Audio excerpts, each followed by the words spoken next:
Of Practice Listening Test 3. Section 1. You have just arrived at the student hostel where you will live during the term. The manager is explaining the rules and another student is asking questions. Listen to the conversation and complete the form. First, you have some time to look at questions 1 to 5 on the Student Hostel Charges for Meals form.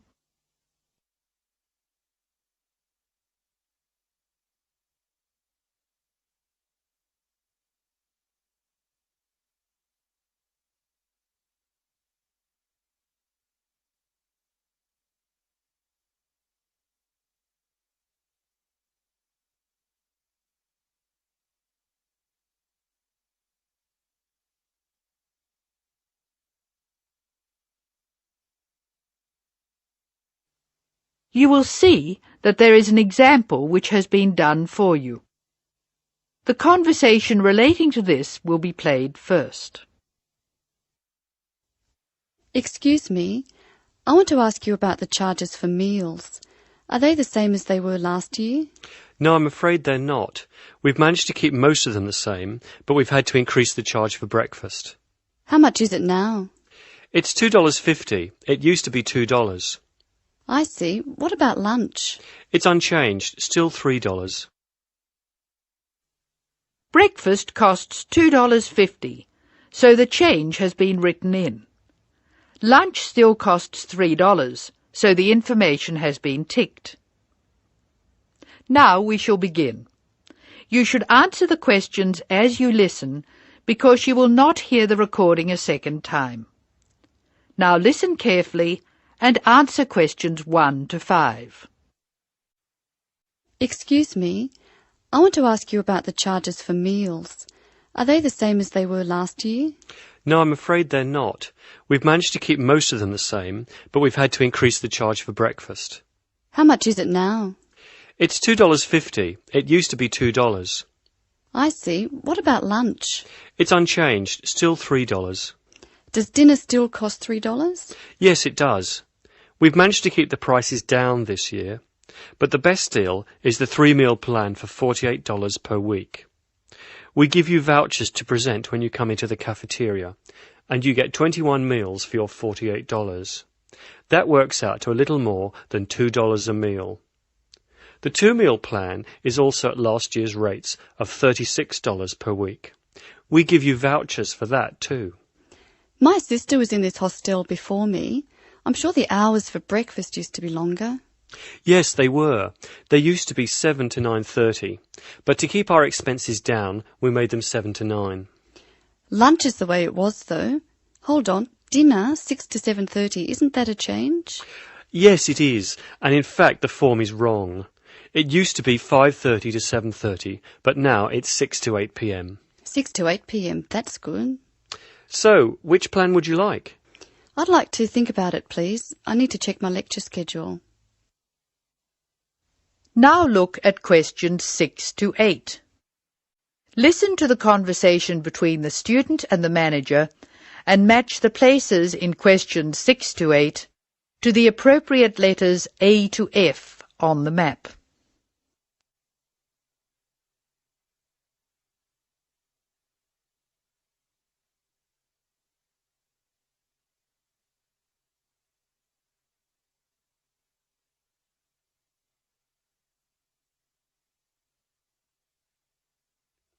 Can you tell me how to get to my room, please? Of course. You're in the new wing, which is very freshly painted and pleasant. But I'm afraid you're going to have to go to a couple of other offices before you can have the key. You're in the admissions office now.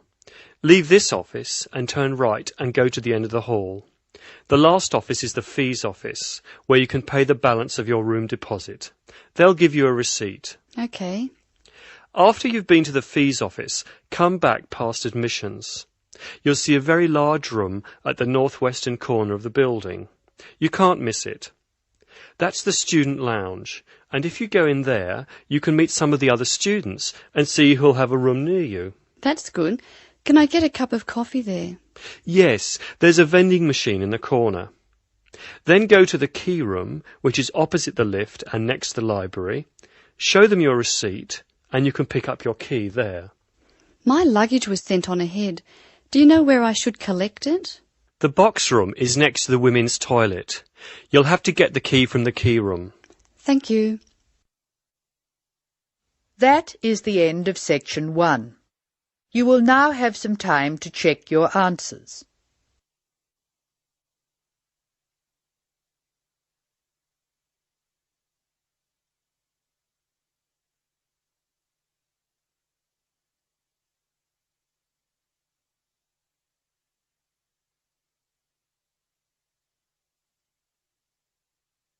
Now turn to section 2.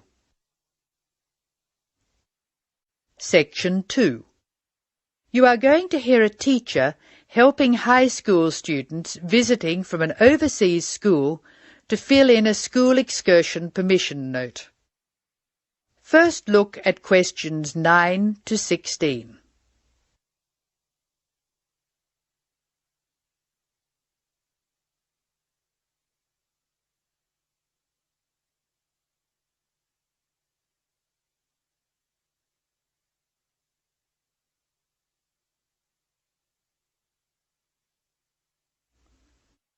Listen while a teacher tells you how to complete the school excursion permission note. Write no more than 3 words or numbers for each answer. Good morning, students. My name is Mrs. Brown, and I'm in charge of the school excursion next week. Please take out your school excursion permission note so you can fill it in. For insurance purposes, this note must be signed by your guardian or the group leader. First of all, fill in the name of your class. Everyone here is in 3A, aren't they? So write 3A where it says class. We're going to the Blue Mountains, which is great. So this is the school excursion to the Blue Mountains. The day we leave is Monday. That's Monday, June 10. We are travelling by bus all the way, so we don't have to worry about changing trains or anything like that. The bus will leave from the front gate at 8 a.m. I know we usually use the side gate, but because of the roadworks we will be using the front gate when we leave. However, when we return, the roadwork will be complete, so we'll use the side gate. We expect to be back at 6 p.m. It's going to be a lovely day. Your teachers will give you tasks to do when we arrive.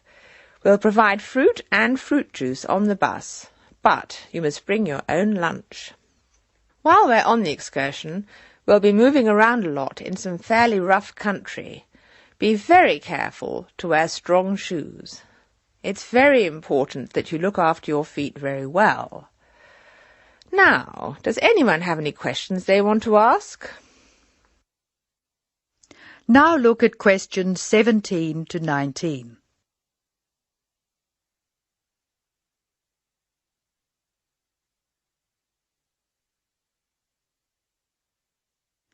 As the talk continues, answer questions 17 to 19.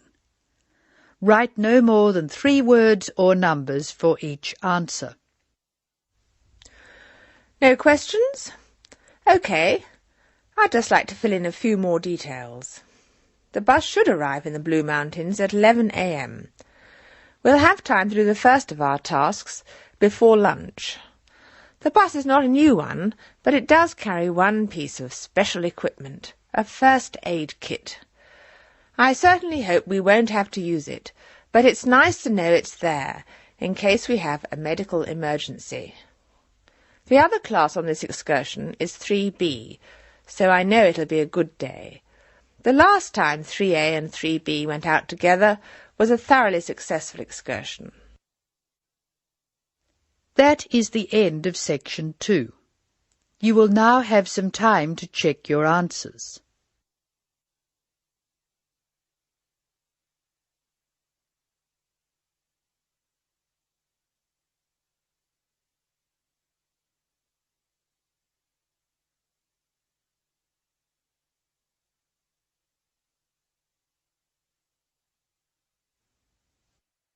Now turn to section 3.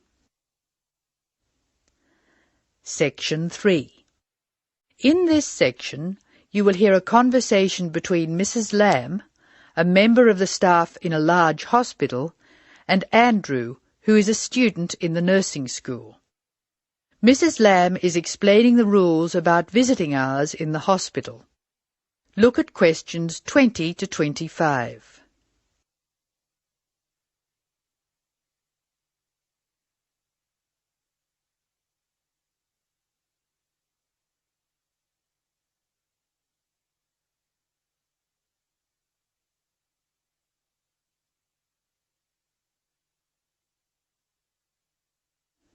Listen to the first part of the conversation and answer questions 20 to 22. Complete the table showing when visitors may go to the different parts of the hospital.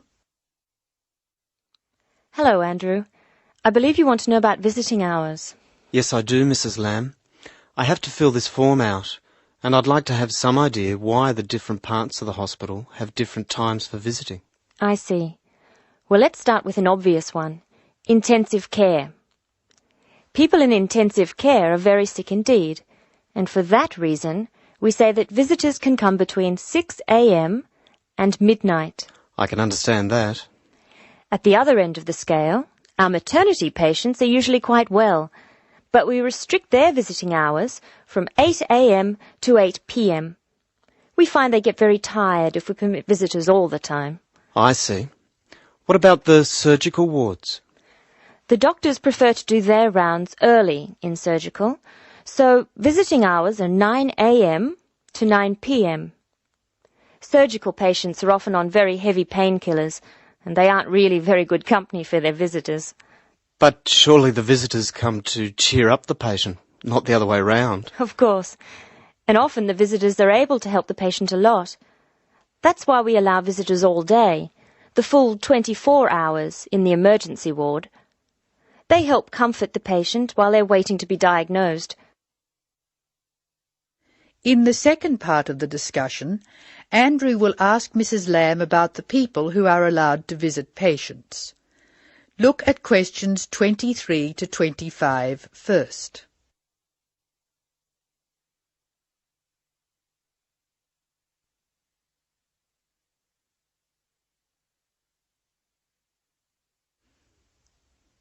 Complete the table showing who is allowed to visit and the number of visitors permitted. Use the letter A to show that adults may visit, E to show that everyone may visit, and I to show that only immediate family may visit. Of course, it's not just everyone who can visit a sick patient. People in intensive care can only be visited by their immediate family. What's more, we only allow 2 people in at any time. We let children of the immediate family in to visit people in intensive care, but we don't like to do it. It's very hard on the children, and it may distress the patient. However, if the patient asks for the child, and the family agrees, that's okay. What about children in maternity? Of course we let them in. They're very pleased to see their mothers. The rule in maternity is everyone may visit, up to 6 people at a time. The maternity ward is quite sociable after all. The surgical ward must be different. It is indeed. We don't allow children in the surgical ward because of the danger of infection. And as you know, we restrict the hours. There are a lot of procedures which must be carried out on surgical patients, and we only let 2 visitors come in at a time. And in emergency, people are allowed to visit all the time? Oh yes, we rely on patients' relatives to be there for them, and we permit everyone to visit the emergency department at all hours. However, we restrict it to 3 visitors for each patient. Otherwise, the room just gets totally crowded. Now listen to Mrs. Lamb explaining where Andrew will spend the first week of his training. Circle 2 letters. An example has been done for you. Look at questions 26 and 27.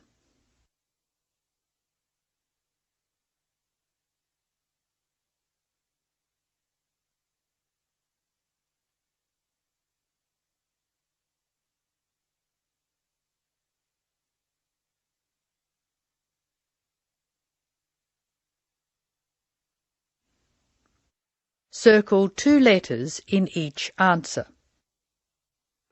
Now I have your schedule for the next week's observation sessions. Are you ready? Yes. Where do I start? On Monday, you'll be in male surgical in the morning and in female surgical in the afternoon.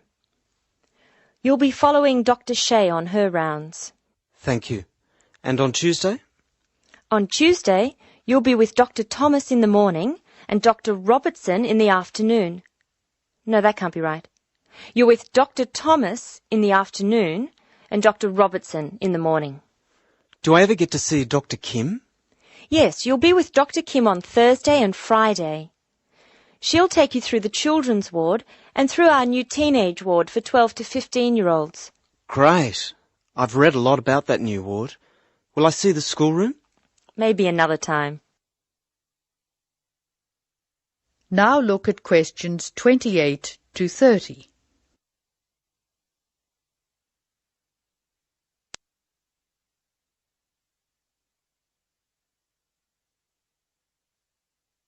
Now answer questions 28 to 30.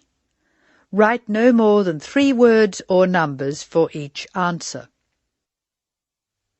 And what will I do on Wednesday? On Wednesday, you'll join the other students for lectures. You'll be in the Redmore lecture room between 8 and 10 a.m. and later between 2 and 3 p.m. Thank you.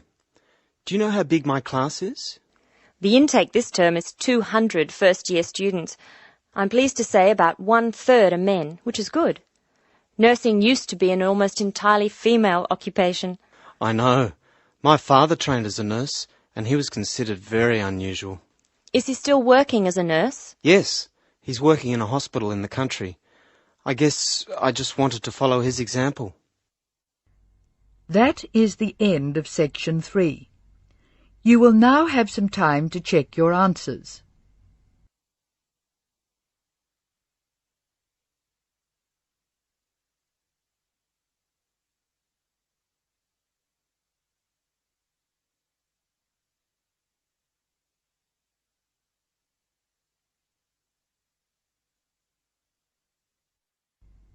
Now turn to section 4. Section 4. You will hear an extract from an introductory talk given to a group of students who have just entered a university residential college. The speaker is the principal of the college. Listen to what the speaker says and answer questions 31 to 37. First, you have some time to look at questions 31 to 37.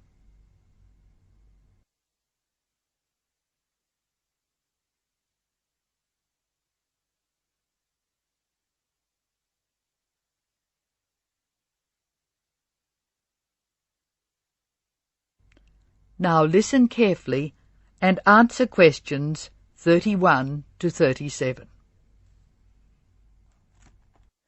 Good morning and welcome to Scholastic House.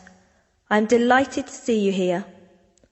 It is my duty to explain to you some of the history of our college and some of the traditions which I hope you will uphold. The idea for Scholastic House was expounded by Samuel Wells in 1898.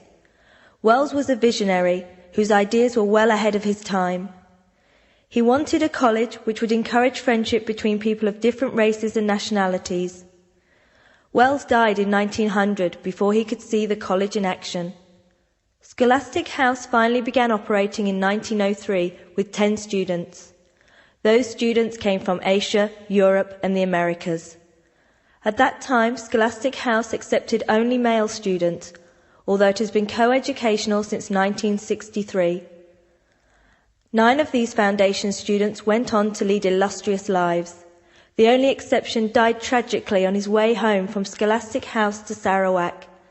He had only recently graduated with an honours degree in law, and he was robbed of a brilliant future. The other 9 students, as I said, led very fulfilling lives. 3 became political leaders, 3 became doctors.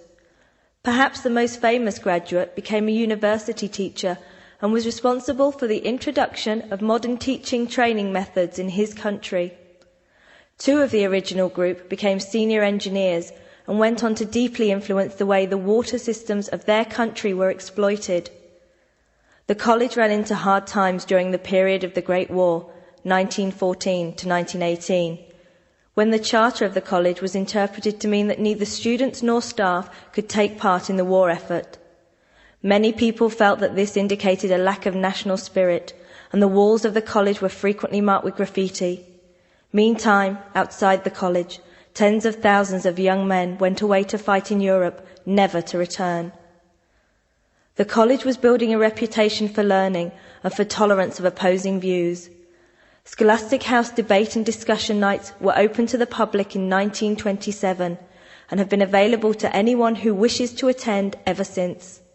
It is a proud tradition of the college that any view may be expressed, provided that it can be defended intellectually. Over the years, topics which were controversial at the time have been discussed and debated. Now look at questions 38 to 40.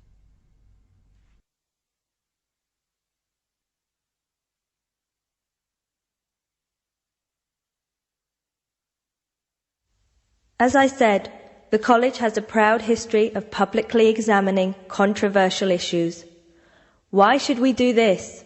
The publicity we receive is often sensational, and there is no joy in encouraging argument for its own sake. In fact, that sort of discussion just increases tension. The only legitimate reason for our behaviour is that it casts light upon the topic in question and informs the debate. And controversial topics are the ones which most need informed attention. As the world forges ahead, we often find our scientists have outstripped our philosophers. We frequently develop scientific marvels without realizing their full implications. Nowhere is this more obvious than in medicine. We are now able to keep people alive far longer than before, but this medical ability must be measured in relation to the quality of those lives.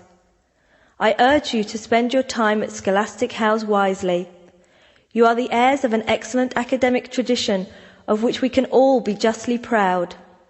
It is your responsibility to continue this tradition of querying where our world is going. Progress is not always upwards. I wish you every joy in your time here, and I hope that I will hear much well-informed debate from you. That is the end of section 4. Now you have some time to check your answers.